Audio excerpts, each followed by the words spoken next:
Depleted uranium, also known as Q metal, D38, and Du, is a toxic and radioactive byproduct created in the production of enriched uranium for nuclear weapons and nuclear energy.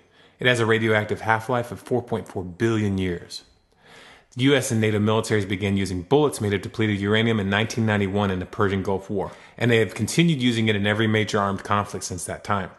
Du is used because it is extremely dense, 1.6 times as dense as lead, which makes it ideal for piercing heavy armor.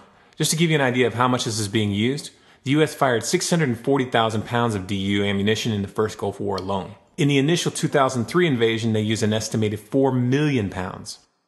When a depleted uranium shell hits its target, it explodes on impact, burning at extremely high temperatures, vaporizing into an ultrafine aerosol with a large percentage of the particles as small as 1/10 of a micron in size. To put that in perspective, these are literally as small as viruses.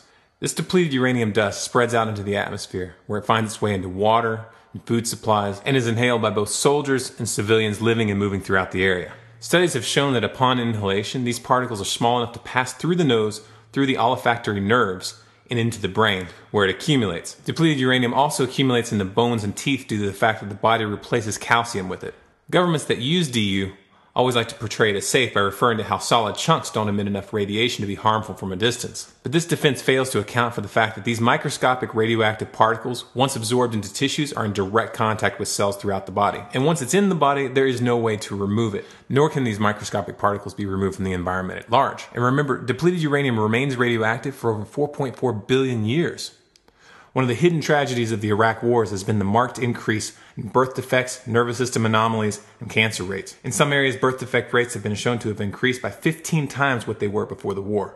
It's also worth noting that after the Gulf War, thousands of soldiers became chronically ill and have never recovered. This condition is officially called Gulf War syndrome. The US government denies that this illness has any connection with Du, even though soldiers far from the front lines have been found to have large quantities of these radioactive particles in their system.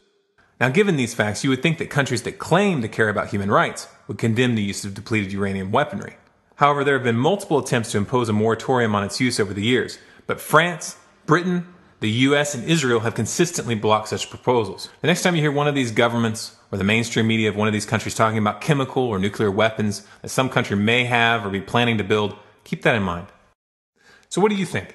Agree or disagree, put your 2 cents in the comments, or call in to discuss it live on our Monday and Wednesday night roundtable at 10 p.m. Eastern. Also, be sure to let us know in the comments if there's a topic you want us to cover. For more content like this, be sure to subscribe to this channel, follow us on Facebook and Twitter, visit our website, stormcloudsgathering.com, for bonus materials, and be sure to subscribe to our weekly newsletter if you'd like to get email updates for our latest content. If you agree with the message in these videos, please favorite them, rate them, share them with your friends. Help us get it out there to more people. Before we can change the way the world is, we have to start by changing the dialogue. And introducing people to these concepts through video is just one way to start.